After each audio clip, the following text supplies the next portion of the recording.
शाटिका एक ऐसी बीमारी है जो काफ़ी साथियों को लेके परेशान कर रही है, खासकर जो बुजुर्ग माता-पिता हैं, बुजुर्ग लोग हैं, उनके साथ ये कहानियाँ बहुत ज़्यादा हैं। शाटिका को लेके परेशान हैं, कमर से लेके पैरों तक दर्द रहती है, पैरों में झिंझनाहट रहती है, थोड़ा दूर भी चलना मुश्किल होता है।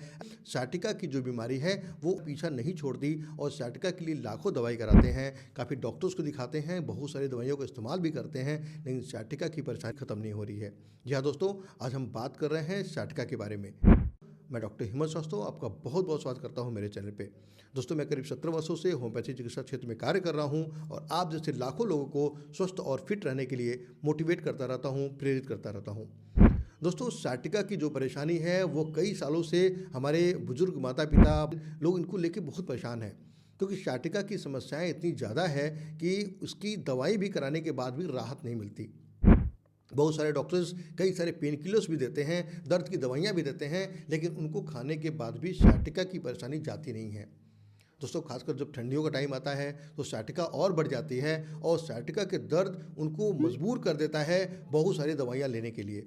और दोस्तों, कभी-कभी उन दवाइयों का दुष्परिणाम भी होता है, जिसका उनको खामियाजा लंबे टाइम तक भुगतना भी पड़ता है। दोस्तों, शाटिका जो परेशानी है उसके जो लक्षण होते हैं उसमें कमर में दर्द होना, पैरों में तनाव होना, पैरों में झिंझनाहट होना, थोड़े दूर चलने पे थक जाना, पैरों में बिल्कुल जान सा नहीं आना और साथ में ज़मीन पे बैठने में काफ़ी तकलीफ होना, ऐसे लक्षण दिखाई देते हैं। दोस्तों, अगर आप इन लक्षणों से परेशान हो तो निश्चित रूप से आपको होम्योपैथिक दवाइयों का सहारा लेना चाहिए, जो काफ़ी लाभकारी, काफ़ी अच्छा आपके लिए फ़ायदा करेगा। दोस्तों, शाटिका में होम्योपैथिक दवाइयों का जो रोल होता है वो काफ़ी बेहतर होता है। अगर होम्योपैथिक दवाइयों को हम लंबे टाइम तक यूज करते हैं अपने लक्षण के अनुसार तो निश्चित रूप से शाटिका में आपको फ़ायदा भी मिलता है और शाटिका जैसी बीमारी को हम जड़ से ख़त्म भी कर लेते हैं।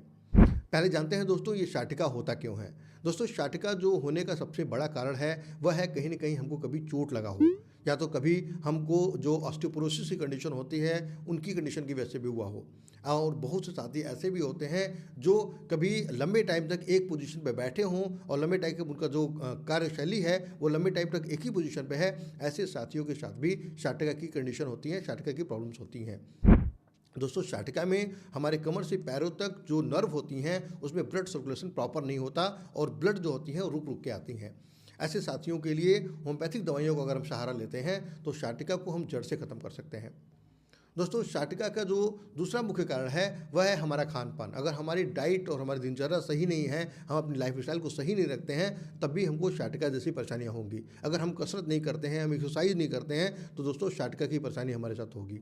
तो ऐसे साथियों को मैं बताना चाहूँगा कि जब भी आप शाटिका को लेकर परेशान हो, शाटिका की दिक्कतें आपके साथ हैं, तो आपको कसरत भी अपनी दिनचर्या में शामिल करना चाहिए। खासकर जो बुजुर्ग माता-पिता हैं, जिनका थोड़ा-सा दूर चलना-फिरना भी दुश्वार होता है, ऐसे माता-पिता को भी कसरत करना चाहिए, क्योंकि बिना एक्सरसाइज़ के आपकी प्रॉब्लम खत्म नहीं होने वाली।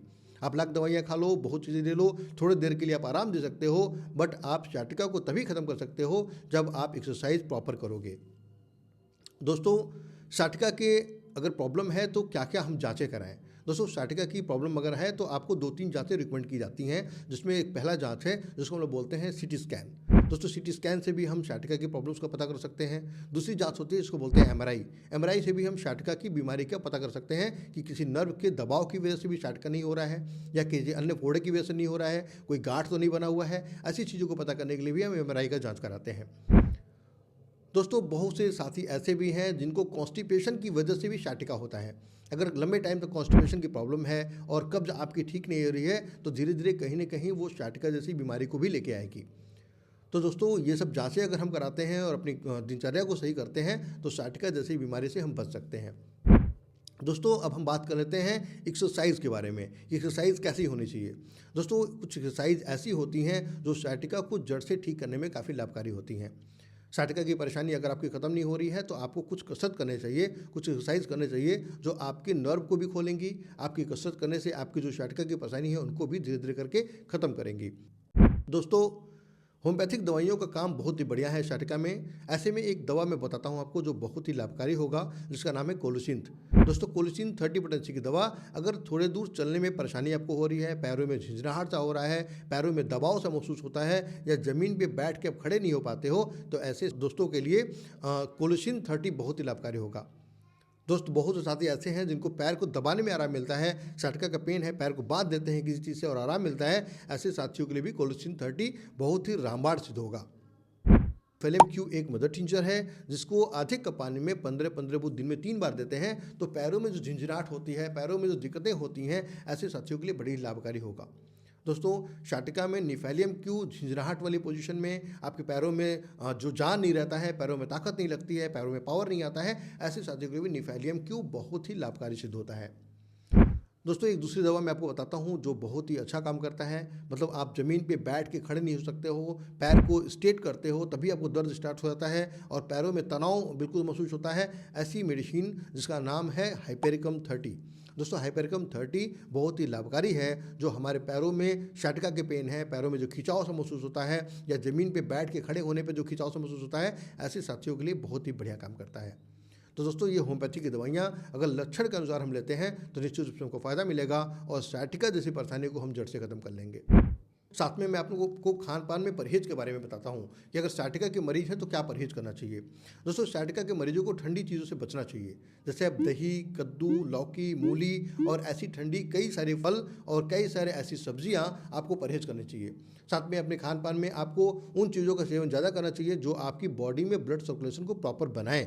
जैसे कि आप चुकंदर का सेवन कर सकते हो, जैसे कि आप अनार का सेवन कर सकते हो और ऐसे कई सारे फल जो आपकी बॉडी में हीमोग्लोबिन को भी बढ़ाते हों, आपकी बॉडी में ब्लड सर्कुलेशन को प्रॉपर करते हों। जैसे आपकी बॉडी को डिटॉक्स करने वाले जो फ्रूट्स हैं, जैसे कि आप कीवी ले सकते हो, आप संतरा ले सकते हो, मौसमी ले सकते हो, ये सारे फल भी आपके लिए काफ़ी फ़ायदेमंद होंगे।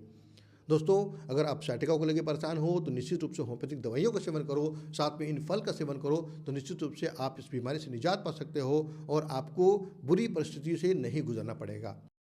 बहुत बहुत धन्यवाद दोस्तों। अगर आपको मेरी वीडियो अच्छी लगी हो, वीडियो को लाइक करें, सब्सक्राइब करें और अपने साथियों के साथ शेयर करें जिससे उनको भी अच्छी अच्छी जानकारी मिल सके।